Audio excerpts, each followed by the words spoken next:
복음을 통해서 하나님을 만나고 성령님이 일하심을 볼 때 우리는 성공할 수 있습니다. 그것이 우리의 성공 비결입니다.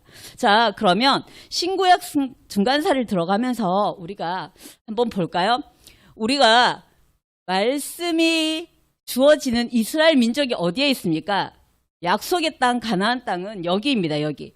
여러분, 영상으로 보는 우리 청년 부원들도 조금 흐릿하지만 조금 더 집중해서 한번 봐주시면 가나안 땅이 어디인지 아시겠죠? 그리고 4대 문명의 발상지인 티그리스 유브라테스 강이 있는 이 바벨로니아 쪽에 있죠. 여기에서 지중해 연안에 가나안 땅이 있습니다. 여기에 역사들인 거죠. 그런데 이 지방은 현재 이곳에 이러한 나라들이 위치해 있습니다. 그래서 이라크, 이란, 이라크, 시리아, 요르단 옆에 이스라엘이 있습니다. 이 이스라엘은 늘 지금도 여전히 굉장히 가나 지구가 있고 어려움들이 국제 정세에 굉장히 어려움들이 많은 지역입니다. 그래서 우리가 여기 이 이스라엘 지역에서 일어나는 일들을 지금도 유념히 보고 있는데 여기에 흘러가는 그 역사들을 여러분 예수님이 오신 것이 어떠했는가를 우리는 상반기에 신약을 통해서 보기를 원하는데요. 자, 구약의 가장 마지막 책이 무엇입니까? 말라기죠. 네, 구약의 마지막 책이 말라기입니다. 그러면 신약의 첫 번째 책은 여러분 마태복음인 거 너무나 잘 알고 계십니다. 말라기에서 마태복음을 넘기는 데는 채 1초도 걸리지 않습니다. 그렇죠? 근데 우리가 말라기의 그 시대적 배경을 보면 어떻게 되냐면요. 페르시아, 바사, 메데 바사라는 나라가 나옵니다. 이게 말라기, 포로 생활 가운데 있는 그들에게 주어진 포로 귀환 후에 뭐 이런 이야기들로 구약이 끝이 납니다. 그래서 페르시아 시대가 말라기 시대입니다. 말라기가 있었던 시대에. 그러면 마태복음은 시대적 배경이 언제인지 아십니까? 예수님이 오셨을 때 이 이스라엘 땅은 역사적인 배경이 무엇일까요? 여러분, 우리는 우리의 고조선, 고구려, 조선, 뭐 신라 이런 이야기들 삼국시대 그거는 정말 분명했던 역사인 것을 우리는 알고 있습니다. 역시나 이스라엘 땅도 너무나 분명한 역사 가운데 우리는 너무 들어서 당연했던 그 이야기가 실제로 있었다는 것을 집중해 보고 싶은 것입니다. 그래서 마태복음은 로마였습니다. 로마 제국이었죠. 그래서 우리가 성경을 살피면서 요한복음을 쓸 때는 로마의 그 무서웠던 도미티아누스 왕 때였다, 뭐 황제였다, 뭐 이런 그 시대적인 배경들을 우리가 보았던 건데요. 사실 이 간극은 우리가 볼 때 그 한 장밖에 넘어가지 않았던 그 장수의 간극이 무려 400년이라는 그 기간이 말라기와 마태복음 사이에 있습니다. 그 사이의 역사를 우리가 알아보기를 원합니다. 왜냐하면 이 사이의 역사가 누구나 이 사이의 역사를 침묵기라고 이야기합니다. 왜? 말라기를 통해서 말라기 선지자를 통해서 하나님이 말씀하셨습니다. 그런데 그 이후에는 선지자를 통해서 말씀하지 않으셨어요. 그리고 마태복음까지 옵니다. 400년 동안 하나님의 어떤 것도 존재하지 않는 것처럼 보입니다. 그런데 그 400년이 정말 아무것도 하시지 않았던 건가? 하나님이 세상을 이처럼 사랑하사 하나님이 우리를 어떻게 사랑하시는데요? 라고 질문할 수 있는 그곳에 아무 소리도 들리지 않습니다. 저는 기도할 때 가장 힘든 게 그것입니다. 내가 기도하는데 들으시는가? 분명하게 듣는다고 말씀은 있는데 변화가 없어요. 진짠가? 그때 너무 힘들지 않을까요?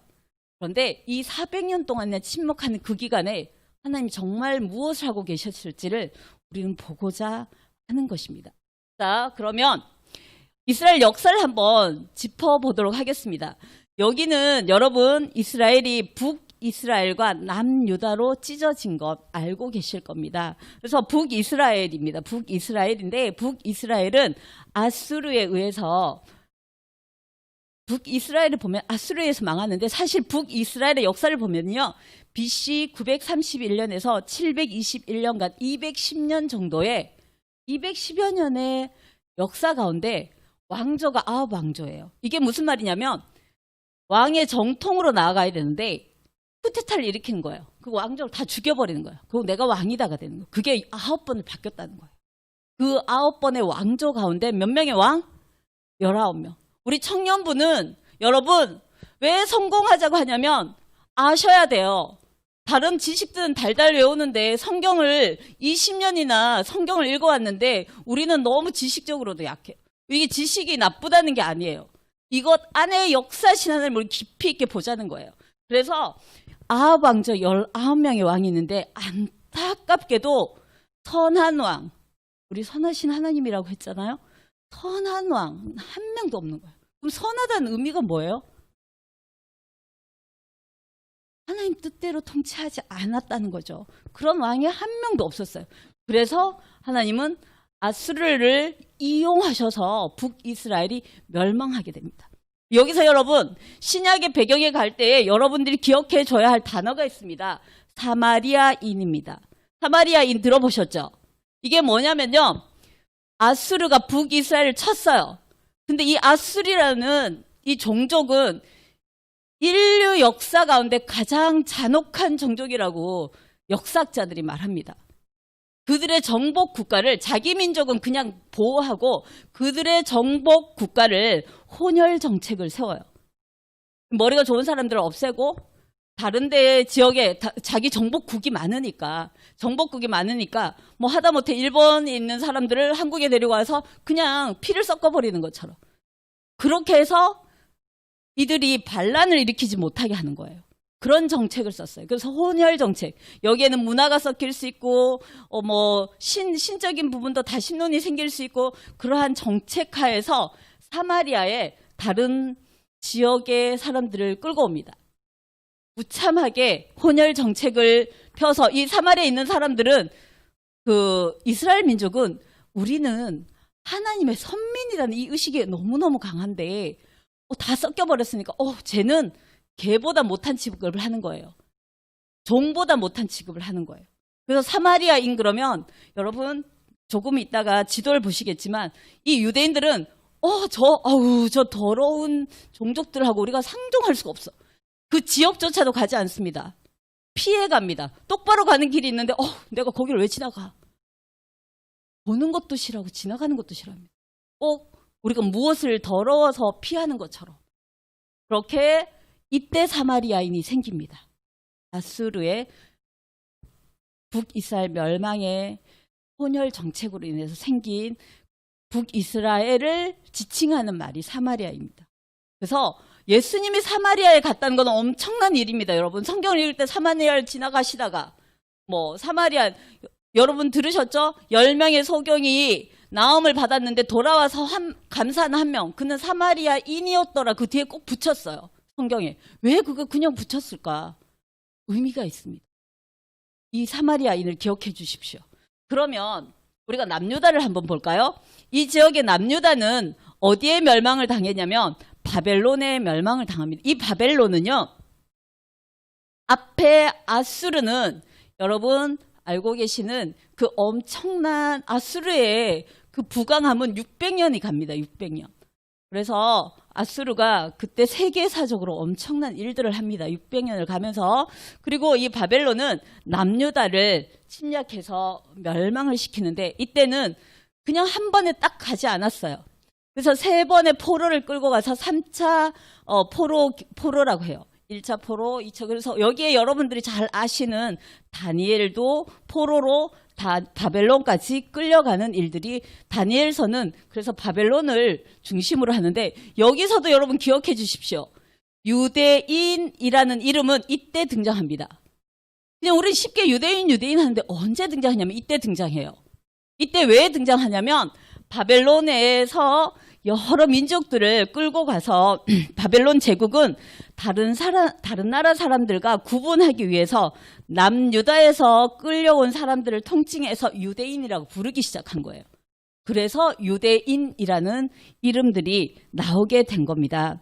이렇게 해서 바벨론으로 끌려간 사람들의 이름을 유대인이라고 사마리아인 기억해 주셨고 유대인을 기억해 주셨는데 다음은 우리가 이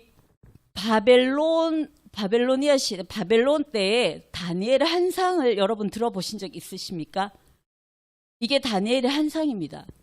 여러분 성경을 얼만큼 읽으셨나요? 우린 이제 대학부, 청년부. 여러분이 신앙생활한 연조가 최소 몇 년이신가요? 자, 다니엘서에 이러한 이야기가 나옵니다. 다니엘서, 여러분, 저는 현장에 있으면 여러분에게 성경을 꼭 찾아서 읽게 하고 싶은 그런 부분들이 굉장히 많은데요. 항상 성경을 가까이 두고 성경을 확인해 주시면 고맙겠습니다. 오늘 다니엘서 중에 특별히 우리는 2장 31절에서 35절의 말씀을 한번 이 모양과 함께 보고 싶습니다. 31절, 32절 말씀은 이와 같습니다. 왕이여, 왕이 한 큰 신상을 보셨나이다. 그 신상이 왕의 앞에 섰는데 크고 광채가 매우 찬란하며 그 모양이 심히 두려우니 그 우상에 왕이 이런 형상을 보셨어요. 그 머리가요, 금이죠. 가슴과 두 팔은 은이죠. 배와 넓적다리는 노시예요. 그리고 그 종아리는 새고 그 발은 얼마는 새고 또 얼마까지는 진흙이었죠. 이게 누가 한 말일까요? 다니엘이. 누구의 꿈을? 느부갓네살의 꿈을 맞춘 거예요. 느부갓네살, 내 꿈도, 내가 무슨 꿈 꿨는지 꿈도 네가 얘기하고 꿈도 풀어봐. 그걸 시켰는데 다니엘이 맞춘 거예요. 그럼 이게 무슨 의미가 있길래 제가 여기에서 이 이야기를 할까요? 자, 보세요. 그것이 아까 우리가 봤던 너의 머리는 금이고 가슴과 두 팔은 은이고 그리고 배와 넓적다리는 노시고 그리고 종아리는 쇠라고 돼 있죠. 우리 책에 예전 철 그리고 발 얼마는 철이고 얼마는 진흙이다. 그 형상을 이렇게 만들어 본 거예요. 그렇게 만들어진 이 모양을 우리가 왜 이야기하냐면 다니엘 2장에는 이와 같이 이야기하고 있습니다. 다니엘 2장에 왕이 이 은밀한 것을 나타내시는 이가 장래일을 왕에게 알게 하시. 이걸 장래일로 본 거예요. 이 형상을 보고 장래일이라고 얘기하는 거예요. 장래. 느부갓네살이 한상은 너무너무 이 한상이 꿈을 꿨는데 너무 독특해. 너무 염려가 되고 뭔가 너무 이거 풀고 싶은데 못 풀어서 그걸 풀게 하는 술사들을 불렀는데 아무도 못 봤었는데 다니엘이 이걸 얘기하는데 이 장래일을 풀어달라고 했을 때 28절에 이렇게 이야기가 나옵니다. 오직 이 은밀한 것을 나타내실 이는 이거 아무도 못해. 오직 이걸 나타낼 사람은 오직 하늘에 계신 하나님이시라. 그가 이 느부갓네살에게 후일에 될 일을 알게 하셨나니 왕의 꿈 곧 왕이 침상에서 머리석으로 받은 이 한상은 이거지 않습니까? 라고 풀어주는 거예요. 이건 누가 하신 거다? 은밀한 일을 풀 자는 하늘에 계신 하나님밖에 없다고 하면서 이것을 풀어줍니다. 그러면서 그것을 제가 해석해 보겠습니다. 라고 36절부터 꿈을 해석해 갑니다. 꿈의 해석이 이렇습니다. 자, 바벨론 앞으로 이 바벨론 지금 있는 바벨론 제국을 이야기하고 있습니다. 바벨론 제국이 보십시오. 지금 노란색이 이스라엘 민족인데 이스라엘 민족이 바벨론의 포로로 이렇게 끌려가 있기도 하고 존재하고 있는 그런 민족들도 그 자리에 있는 민족들도 있었습니다. 히브리인들이. 근데 이렇게 끌려간 바벨론 제국 이야기를 머리는 바벨론 제국입니다. 라고 이야기를 합니다. 근데 이 바벨론 제국이 600년이나 되는 아수르를 점령했음에도 불구하고 바벨론은 안타깝게도 70년의 역사만 있습니다. 엄청난, 자, 제국이라고 하는 것은 여기 여러분 보시다시피 영토가 엄청나죠. 고대 이만한 영토. 그러니까 우리가 400년의 중간사이는 유럽이 엄청난 그 유럽의 판도가 두세 차례나 바뀌고 강대한 왕조들의 교체가 되는 엄청난 역사적인 바람이 휘몰아칠 때입니다. 그래서 바벨론의 그래서 제국이라고 부르는 거죠. 그래서 이게 포로로 끌려갔던 바벨론으로 포로로 끌려가서 유대인이라 이름을 듣게 된 남유다는 페르시아 제국이 되면서 페르시아 제국은 그 다음에 패권을 잡아서 200년 걸쳐서 페르시아 제국이 통치를 하게 됩니다. 그런데 이 페르시아 제국에 남아있던 이들은 기한을 하게 되죠. 여러분 아시나요? 고레스라고 들어보셨죠?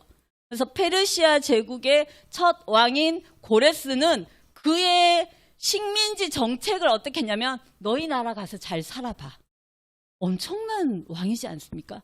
그래서 이것을 기념해서 UN, 우리 지금 현재 전 세계 UN에서도 이 고레스 칙령을 이용합니다. 고레스 칙령이 들어가 있습니다. 그래서 이렇게 보냈는데도 불구하고 그럼 아싸 좋다 하고 따라가야죠. 우리 이제 해방됐어. 우리 나라에 갈 수 있어. 근데 다 가지는 않았다고 해요. 상당수는 예루살렘에 귀환하지 않았어요. 왜냐하면 그들은 생각 이상으로 부유한 삶을 그 바벨론이라는 나라에서도 살고 있었거든요. 그래서 그곳에서 70년 동안 털을 닦고 잘 살고 있었으니까 차라리 예루살렘은 황폐한 가운데 있었어요. 그러니까 그곳으로 선뜻 돌아가기가 의외로 쉬운 일이 아니었던 거예요. 그래서 이들은 여기에 있다가 이렇게 흩어져서 이 유럽과 아시아나 이렇게 많이 흩어져 다른 곳으로도 이동하게 됩니다. 헬라 제국에 걸쳐서.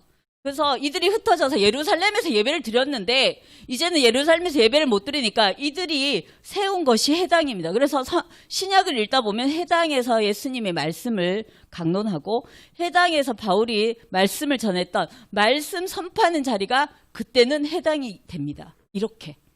그래서 해당이 이때 등장한다는 거 기억해 주십시오. 신약을 읽을 때 해당이 계속 나옵니다. 예전에는 이스라엘 민족이 목숨처럼 여겼던 곳은 예루살렘 성전입니다. 그곳에서 하나님이 말씀하신 제사를 드렸습니다. 그들에게 제사는 생명이었습니다. 그런데 그렇게 흩어져 있는 이 사람들을 일컬어서 여러분 기억하십시오. 디아스포라 유대인이라고 부릅니다. 청년부는 이 정도 성공할 수 있으시죠? 성경 공부할 수 있으시죠? 디아스포라 유대인, 그때 흩어진 유대인들을 말하는 거구나. 이 디아스포라 유대인들은 이렇게 해서 세계에 퍼지게 됩니다.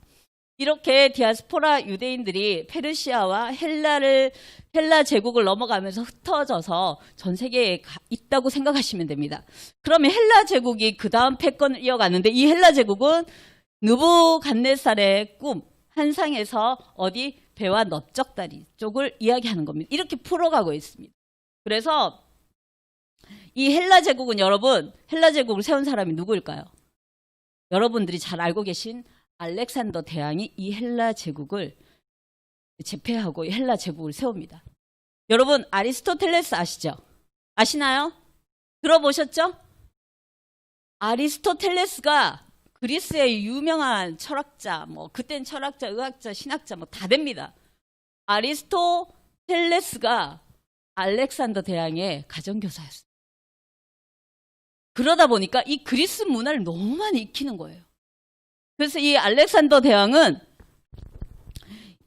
아리스토텔레스로부터 교육을 받았으니까 그 문학적인 면이나 책을 엄청나게 좋아했다고 합니다. 그래서 그는 정복 전쟁 가운데에도 밤에는 꼭 책을 읽는 독서 강이었다고요. 아리스토텔레스가. 그래서 아리스토텔레스가 아니라 알렉산더 대왕은. 그래서 알렉산더 대왕은 이 그리스의 사상과 문화로 온 세상을 헬라화하는 것이 그의 꿈이었습니다. 그래서 이 헬라 시대에 그러면서 알렉산더 대왕을 기념하는 알렉산드리아라는 도시를 여러 군데 세웁니다. 알렉산드리아 이 도시 기억해 주십시오. 신약에도 나옵니다. 그래서 알렉산드리아라는 도시를 세우게 되는데 특별히 이집트의 이 자락 저 위치쯤에 생긴 알렉산드리아는 지금도 있고요. 유명합니다. 그런데 여기에 알렉산더 대왕이 그렇게 책을 좋아했으니까 세계에서 가장 큰 도서관을 이때 만들게 됩니다. 그래서 여기에서 세계에서 가장 큰 도서관을 만들고 그 안에 책을 쌓고 이 학문 책 읽는 거 엄청난 발전을 가지고 오고 이 알렉산드리아 도시가 결국에는 로마에 버금가는 100만 도시가 됩니다. 100만의 인구가 있는 도시로 융성하게 발전하는 그런 알렉산드리아 도시도 이 헬라 제국을 넘어서 있는데, 헬라 제국의 역할은 뭐냐면 이렇게 그리스 사상과 문화를 이렇게 해서 헬라 하는 게 꿈이었기 때문에 모두 헬라어를 쓰게 합니다. 그래서 이 전 세계가 공통 언어를 가지게 됩니다. 헬라어라는 공통 언어를 가지게 되는데, 이 다음의 역할을 보시면 이 안타깝게도 알렉산더 대왕은 이렇게 헬라 제국을 만들고 나서, 여기 보시면 인더스 계곡, 여기가 어디냐면 인도 아시죠? 아시아 인도까지 내려왔다가 이상하게도 신하들이 따라오지 않아서 뒤돌아서 다시 돌아가는 길에 32세의 나이로 그냥 죽어버립니다. 이름 모를 병에 의해서. 뭐 그 병이 뭐다 설들은 있지만 확인되지 않은. 그래서 32세의 나이에 그냥 너무 빨리 죽어버리니까 그의 신하들이 그 제국을 반을 나누어 가지게 되는데, 그래서 왕조가 프톨레미 왕조, 요 부분은 프톨레미 왕조가, 이쪽은 셀레코스 왕조가 나뉘어지기. 지금 세계사 하고 있죠. 무슨 세계사 시간 같은데, 여기에서 우리는 하나님의 섭리를 보기를 원합니다. 그래서 이때 이 알렉산드리아 도시는 프톨레미 왕조 여기에 있었겠죠. 아까 우리가 보신 것처럼 여기에 있는 알렉산드리아에서 프톨레미 왕조의 프톨레미우스 2세가 72인의 랍비들을 불러서 그들이 가지고 있는 도서관도 있고 학문에 대한 열정이 엄청난 거예요. 히브리 말로만 되어 있는 성경을 헬라 말로 한번 번역해봐 한 거예요. 거기에 대한 뭐 야사나 이런 이야기들은 너무 엄청난 이야기들이 있습니다.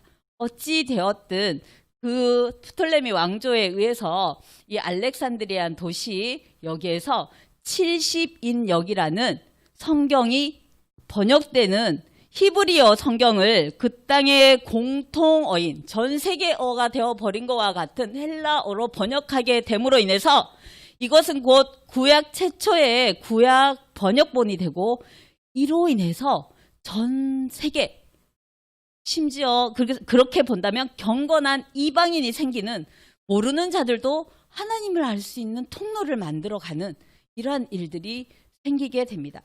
그리고 이 지역이 다시 셀레코스 왕조가 여기를 지금 차지하게 되는데, 요 부분을 나중에 셀레코스 왕조가 차지하게 되는데요.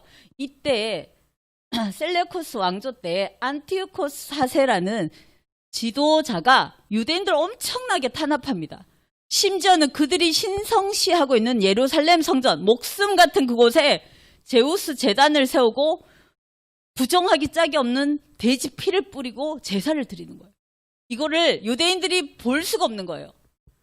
우리의 탄압뿐만 아니라 우리의 성전을 더럽힌 그들에게 반기를 들어서 생긴 것이 마카비 혁명이라고 유대인들이 혁명을 일으킵니다. 그래서 혁명을 일으켜서 그들은 독립하게 돼요. 그래서 100년의 독립기간을 가지게 됩니다. 그래서 이때 이제 유대인의 나라가 형성된 거예요. 마카비. 그래서 생긴 그 나라의 이름을 그들은 하스몬 왕조라고 합니다. 하스몬 왕조가 있었던 지역은 저 정도예요. 그래서 여기 보시면 갈릴리, 사마리아, 유대 땅, 이거는 신약에도 계속 이렇게 내려옵니다. 요 지역을, 요 밑에 에돔을 보세요. 에돔 지역이 있는데, 이 하스몬 왕조가 융성할 때 이 에돔 지역까지도 정복하게 돼요. 근데 여기는 우리나라 땅이 아니거든요. 그래서 에돔 지역에 한 사람을 세워서 네가 대신 좀 통치해라고 해서 통치자를 세운 것이 누구냐면 헤롯 가문입니다. 헤롯 왕 들어보셨죠? 이렇게 헤롯 가문을 세웠어요. 그런데 이때 국제 정세가 어떻게 흘러갔을까요? 이때 국제 정세가 로마 제국으로 바뀝니다. 로마 제국으로 바뀌니까 이 헤롯 가문의 헤롯 왕이 로마로 가서 로마하고 손을 잡고 이스라엘을 다시 뒤집어서 자기가 통치하게 되는 거예요. 그럼 봅시다. 유대 땅은 진짜 통치자는 로마가 되는 거예요. 근데 누구한테 맡겼다고요? 헤롯 왕에게. 근데 헤롯 왕은 에돔의 족속이에요. 유대인들이 아닌 거예요. 통치받는 자들은 유대인인 거예요. 그래서 여러분, 예수님이 태어나셨을 때 헤롯 왕이 영아 살해 명령을 내립니다. 왜냐하면 내가 왕인데 저 유대인들이 반란을 일으킬까 호시탐탐 내 자리를 노릴까 겁나는데 그때 동방박사들이 뭐라고 한지 아세요? 유대인의 왕이 어디에서 나셨는지 별을 따라왔습니다. 아니 뭐야 내가 왕인데 그것도 난 에돔 족속 늘 불안한 이 자리인데 유대인의 왕이라고? 그렇게 해서 모든 영아를 살해 명령을 내렸던 게 헤롯 왕이 이렇게 해서 헤롯 왕이 된 겁니다. 이런 역사적인 과정이 있습니다. 그리고 아이러니하게도 예수님께서 돌아가실 때 팻말에 뭐라고 쓰인지 아십니까? 네, 유대인의 왕으로 적혀있던 거 기억하시죠? 그렇게 헤롯이 이 이스라엘 땅을 통치하면서 그런데 여러분 자 우리 청년부니까 한 걸음 더 나아가 볼까요? 대헤롯이 사실 가계도를 여러분에게 보여주고 싶었지만 복잡할 것 같아서 대헤롯이 죽고 그 로마와 손을 잡고 왕이 처음 되었던 예수님 영화 살해를 했던 헤롯이 죽었는데 여러분 예수님 30세에 일을 시작하신 공생애를 시작하실 때도 헤롯 왕이 이런 이야기가 나옵니다. 그럼 똑같은 헤롯일까요? 아니에요. 네, 그때는 여기 보시는 것처럼 헤롯 왕이 땅을 이렇게 나누었어요. 갈릴리, 사마리아, 유대 그 근교를 땅을 이렇게 세 조각 나누었어요. 그래서 떼어서 왕을 아들 3명에게 나눠준 거예요. 그걸 뭐라고 하냐면 분봉왕이라고 합니다. 그래서 분봉왕이라는 명칭이 이때 생깁니다. 그래서 한번 봅시다. 1번 지역이 유대 땅이에요. 유대 땅. 유대 예루살렘, 베들레, 유대 예루살렘 여기. 그래서 이때 아켈라오, 헤롯이라고는 하지만 자, 이 3명의 아들들이 다 나누어서 통치를 하지만 성경에는 그냥 헤롯이라고 나오죠. 그래서 여기에 보시면 1번 이 지역에 다스린 아들은 아켈라오예요. 아켈라오. 그리고 두 번째 갈릴리. 자, 갈릴리. 예수님이 갈릴리에 사셨어요. 갈릴리에서 활동을 많이 하셨어요. 그때 나온 헤롯 이야기가 나오면 그 갈릴리는 누구? 안티파스였구나. 그리고 이 3번 이 지역은 조금 위의 지방, 이방 지역까지 포함한 여기는 빌립이 가이사에게 바칩니다 해서 가이사 빌립보라는 도시들을 세우기도 하는 그런 일들이 있어서 역시 예수님 말년에 요 위에 가이사 빌립보의 그 도시로 가는 그런 일들도 있습니다. 이렇게 분봉왕이 이스라엘을 통치하는데 여러분 그 가운데 명칭 가운데에 총독이라는 이야기를 들어보셨을 거예요. 총독 그쵸? 총독은 그럼 어떻게 해서 나온 용어이냐면 왕들이 다스리는데 이 아켈라오는 엄청나게 잔인하기로 유명했습니다. 유대인들을 엄청나게 탄압을 했어요. 그럼 가만히 있겠어요, 유대인들이? 그래서 야만적인 독재 정치를 하는 이 아켈라오에게 반기를 들어서 백성들이 폭동을 일으켜요. 그 폭동으로 인해서 2~3천 명이 한꺼번에 죽음을 당하는 일들도 생겨요. 근데 죽었다고 가만히 있겠습니까? 더 큰 폭동이 일어나죠. 그래서 어쩔 수 없이 로마가 개입하게 됩니다. 왜냐하면 식민지가 시끄러우면 가만히 있을 수가 없잖아요. 그래서 로마가 개입해서 진정을 시켜요. 그리고 이 가이사 로마의 황제는 아켈라오를 끌고 갑니다. 그래서 로마로 서한한 다음에 추방해버려요. 그럼 어떻게? 여기 통치자가 없는 거잖아요. 그래서 로마에서 로마 지경으로 총독을 파견해요. 아우 안 되겠다. 그 왕이고 뭐고 야 이 지역만큼은 너무 시끄러우니까 우리가 가서 통치하자. 그래서 세운 것이 총독이에요. 그것이 자 분봉왕이 그러면 이 이스라엘 지역이 예수님이 오실 때에 왕도 있고 총독도 있고 이건 뭐가 뭔지 아시죠 이제? 자 다시 한번 정리해 볼까요? 이 1번 지역은 그러면 누가 있었다고요? 총독이 있었다고요.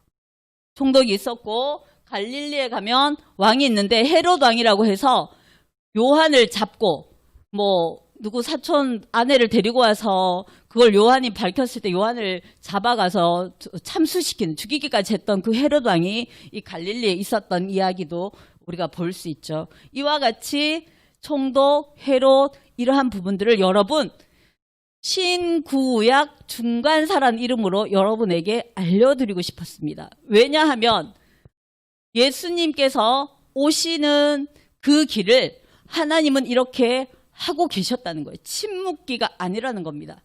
로마를 통해서 여러분 들어보셨죠? 모든 길은 로마로 통한다. 길을 닦으셨습니다. 그래서 바울이 전도 여행을 할 때 그 로마에 닦아놓은 길들로 갈 수 있었던 거고, 헬라 제국을 통해서 언어를 통일시켜서 언어를 통해서 전할 수 있게 하나님은 일을 하고 계셨던 겁니다. 보이지 않은 것 같으나 일하시는 하나님이 그곳에 있었다는 겁니다. 그리고 여러분들, 그래서 우리 성경에 보시면 아까 다니엘서 2장입니다.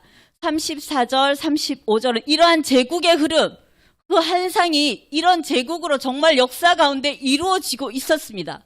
이루어지고 있습니다. 그래서 34절에 이렇게 되어 있습니다. 또 왕이 보신즉, 왕이 이거 보시지 않았습니까? 손대지 아니한 돌이 나와서, 손도 없는 어떤 돌이 나와서 신상의 새와 진흙의 발을 쳐서 부서뜨리면, 마지막이죠. 거기를 부서뜨리며 그때에 새와 진흙과 녹과 은과 금이 위에서부터 다 무너지는 거예요. 다 부서져 여름 타작마당에 겨같이 되어 바람에 불려 간 곳조차 없고, 우상을 친 돌은 해산을 이루 온 세계에 가득하였나이다. 이 돌이 무엇일까요? 이 역사의 끝자락에 말씀하고 계신 이 돌이 무엇이겠습니까? 예수가 오신다는 거죠. 그래서 44절에는, 다니엘서 2장 44절에는 이렇게 이야기합니다. 이 여러 왕들의 시대에 하늘의 하나님이 한 나라를 세우시리니 이것은 영원히 망하지도 아니할 것이요, 그 국권이 다른 백성에게로 돌아가지도 아니할 것이요, 도리어 이 모든 나라를 쳐서 멸망시키고 영원히 설 것이라. 바벨론이 페르시아에게, 페르시아가 헬라에, 헬라가 로마에 무너져서 모든 나라들이 나라를 쳐서 무너지지만 이 나라는 영원히 그 국권이 망하지도 아니할 것이요 라고 이야기하면서 하늘의 하나님께서 한 나라를 세우실 것을 다니엘은 한상, 느부갓네살의 꿈을 통해서 세계사를 이야기합니다. 절대 일어나지 않았던 그 시점에서 우리는 시대를 흘러와서 그 꿈이 진짜였구나라는 것을 지금 말하고 있습니다. 여러분, 참 우습게도 저는 이 얘기를 한번 해보고 싶은데요. 여러분 잘 알고 계시죠? JYP의 박진영. 그죠? JYP 박진영 아시잖아요. 그 박진영이 얼마 전도 아니죠. 구원파다 아니다 논란이 있죠. JYP 박진영이, 제가 TV에서 이 얘기를 듣고 깜짝 놀랐습니다. 자기가 인생을 고민하고 그러다가 이 다니엘서의 이 한상에 무너졌답니다. 그리고 지금도 이 이야기를 합니다. 이 한상대로 세계사가 이루어진 걸 보고 자기는 너무 경악을 금치 못하겠다. 그래서 예수를 믿는다. 만약에 이 세계사가 그 한상대로 되지 않았다고 생각하면 이 성경을 버려도 좋다. 이렇게 이야기하면서 구원파 안에 있는 그 전도 말하는 것을 들어. 그는 이 한상이 무너졌다고 합니다. 그걸 TV 예능 프로에서 저 들은 적이 있어요. 그런데 여러분, 역사를 움직이신 하나님, 우리는 감히 침묵기라고 말할 수 있습니까?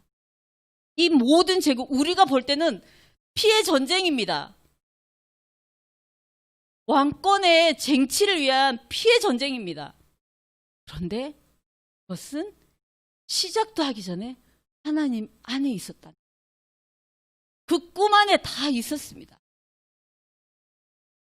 그것을 여러분과 오늘 나누고 싶었던 이야기입니다.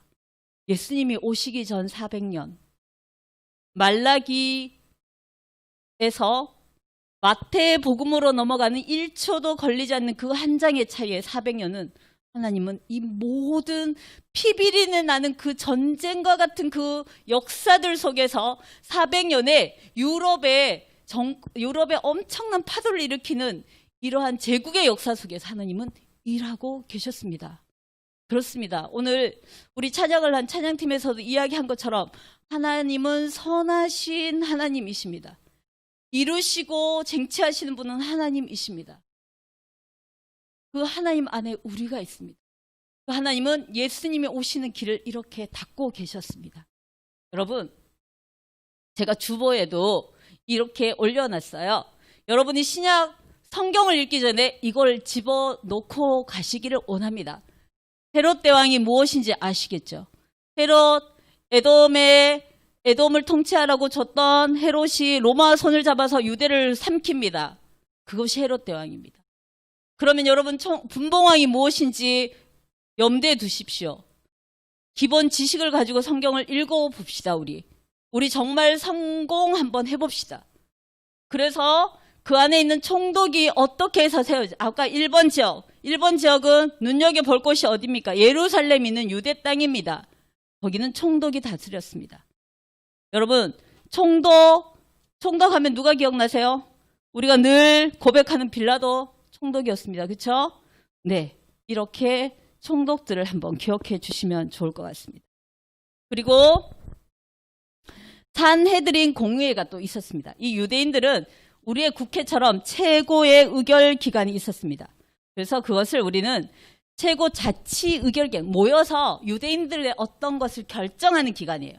그래서 여기에는 엄청난 사람들이 71명의 사람들로 구성돼요. 우리 국회를 아무나 갈 수 없잖아요. 대표들이 가는 거죠. 그래서 대제사장, 서기관, 바리새 사람들 등 유대 사이의 지도자들이 71명으로 구성되어 있고 사법, 입법, 행정적인 기능을 모두 가진 것이 산헤드린 공의회. 그래서 여기에서 예수님이 재판하는 겁니다. 그리고 대제사장은 여러분 알고 계시죠? 대제사장 성전에서 제사를 드는데 이 대제사장 여러분 유념해서 보실 것이 로마로 넘어가면서 대제사장은 혈통으로 갑니다. 대제사장 집안의 제일 우두머리 아론으로 시작해서 그렇게 갑니다. 그런데 로마 시대 때는 로마가 정권에 붙어서 돈을 주고 사는 거예요. 엄청난 돈을 주고 대제사장을 사면 어떤 일이 생기냐면 제사를 지내는데 양이나 소나 끌고 와서 제사를 지내는데 흠이 있다? 이거 안 돼. 너 저기 가서 사. 무슨 전매업처럼 대제사장이 그렇게 하면 심지어 10배, 20배의 이득을 남기는 게 아니에요. 1,000원짜리 양을 사놓고서는 10,000원? 뭐 이 정도 받는 거예요. 그거 폭리치예요. 대제사장이 이 정도 되면 어떻게 했어요? 완전 썩었죠. 대표적인 대제사장 안나스라고 있습니다. 성경에 안나스 이름이 있습니다. 들어보셨습니까? 다음에 읽을 때 안나스가 나오면 이놈이구나. 이렇게 해주십시오. 그렇게 대제사장, 예수님 오실 시대의 대제사장은 이러한 자들이었습니다. 그들 가운데에 의로운 자들도 있었지만 하지만 대제사장들은 로마에 빌붙어서 그러한 일들을 했다라고 보시면 좋을 것 같습니다. 그리고 서기관은 아까 해당 보셨죠? 해당에서 서기관, 율법사, 랍비라고 나오는 사람들은 이 흩어져 있는 유대인들을 뭐라고 했냐면 디아스포라라고 했습니다. 디아스포라 모임 장소인 해당에서 말씀을 가르치는 역할들을 했습니다. 그들이 서기관, 율법사, 랍비. 그리고 이들에게 말씀은 내가 선생이야. 랍비가 선생이 되는 거고 서기관이 선생이 되는 거예요. 그래서 말씀 논한다. 서기관 앞에서 무슨 말씀, 선생님 앞에서. 그렇게 이해하시면 될 것 같고요. 그리고 여러분 바리새인 또는 바리새파라고 나오죠. 많이 들어보셨죠. 제가 몇 번이나 이야기를 저에게 들으셨을 텐데 저는 성경을 읽다가 이 바리새인 이야기를 나오는 데서 제가 예수를 간 믿기 시작해서 성경을 읽다가 깜짝 놀랐습니다. 저에게 충격을 준 사람들이 이분들이십니다. 그들은 엄청나게 율법적이더라고요. 너무너무 신실하게 지켰더라고요. 정말 신실하게. 저는 그렇게 못합니다. 일주일에 몇 번 금식, 철저한 11조, 구제헌금 모든 것을 다 했습니다. 엄청나더라고요. 그런데 예수께서 말씀하시기를 나는 모른다. 그리고 심지어는 무엇라고 부르는지 아십니까? 전 충격이었습니다. 정말 충격이었습니다. 여러분 화나거나 속상할 때 입에서 혹여나 나올 수 있는 이상한 욕이 있으시죠? 도구를 찾는, 우린 그런 요구할 수 있어요. 예수님이 어떻게 하신지 아십니까? 독사의 자식들아. 정말 충격이었습니다. 예수를 이렇게 철저히 믿었는데. 아니죠. 예수를 믿은 건 아니죠. 율법을 이렇게 철저히 지켰는데. 그런 자부심이 엄청난 바리새인들이 이때 이들의 이름은 분리되다, 구별되다. 그래서 거룩한 것을 철저히 구별하는 무리로 인식되어져 있습니다. 그래서 아주 엄격하게 지킵니다. 그들은 그래서 유대교의 핵심, 민중들이 이들은 선생, 우리의 선생, 정말 대단하시다. 민중들이 이들의 지지 세력입니다. 민중을 등에 업고 있는 이래봬도 내가 그 무리가. 그러면 사두개파는 누군가? 지금 예수님이 오실 때 정권을 잡고 있는 데가 어디죠? 로마죠. 그 로마 집단에 빌붙어서 아니면 손을 잡고 힘을 가졌던 기득 세력입니다. 즉 제사장직을 가지고, 제사장들이 그러한 역할들을 많이 했거든요. 제사장이 곧 왕인 것처럼 보이는. 그래서 이들은 귀족 집단입니다. 기득권 세력이 기득권 세력. 지금 식민지에 있지만 그래도 우리는 우리 걸 다 누립니다. 그들이 사두개파입니다. 예루살렘에 거주하는 지주들입니다. 세력이 있는 자들이죠. 힘이 있는 자들이죠. 그러니까 사두개파인데 이들은 어때요? 로마하고 손을 잡고 있는 자들이 많으니까 백성들은 이들을 시기합니다. 싫어합니다. 그 대신 누구? 바리새인들에게 백성들, 민중들은 몰립니다. 그런데 이 사두개파는 신학적으로 볼 때 육체의 부활을 믿지 않고 천사의 영의 존재를 믿지 않습니다. 이 이야기는 사도행전 바울에 가서 한 번 더 언급될 수 있는 그들의 사상들을 볼 수 있습니다. 자, 그러면 봅시다. 헤롯 대왕 기억하십시오. 분봉왕 기억하십시오. 총독 산헤드린 공의회 대제사장 서기관 바리새인 사두개파 열심당은 뭐냐면 셀롯 땅이라고도 부르는데 민족주의. 지금 로마의 통치 아래 있지 않습니까? 가만히 있을 수 있겠습니까? 독립투사들이 어딘가에 누구나 있습니다. 그들을 뭐라고요? 열심당이라고 불렀습니다. 베드로가 예수님이 잡혀갈 우리의 왕이 될 걸로 알고 다녔어요. 예수님은 우리의 왕이 돼서 우리를 해방시켜 줄 줄 알았어요. 그런데 잡혀간다고 하니까 베드로가 무슨 일을 한지 아십니까? 칼을 빼서 귀를 잘랐어요. 이렇게 칼을 품고 다닌 걸 보니까 베드로가 열심당원이 아니었을까? 민족투사가 아니었을까? 그런 추측을 할 만큼 이들은 그 민족을 구하기 위해 열심을 품는 독립투사들 열심당이라고 부릅니다. 그럼 SM파는 뭐냐?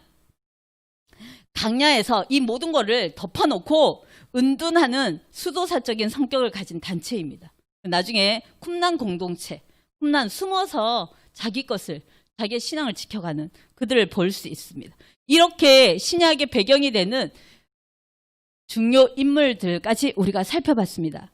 자, 그러면 여러분, 우리가 이와 같이 침묵기라고 말하는 400년 동안 하나님이 세계사 가운데 하신 일들을 우리가 볼 수 있었습니다.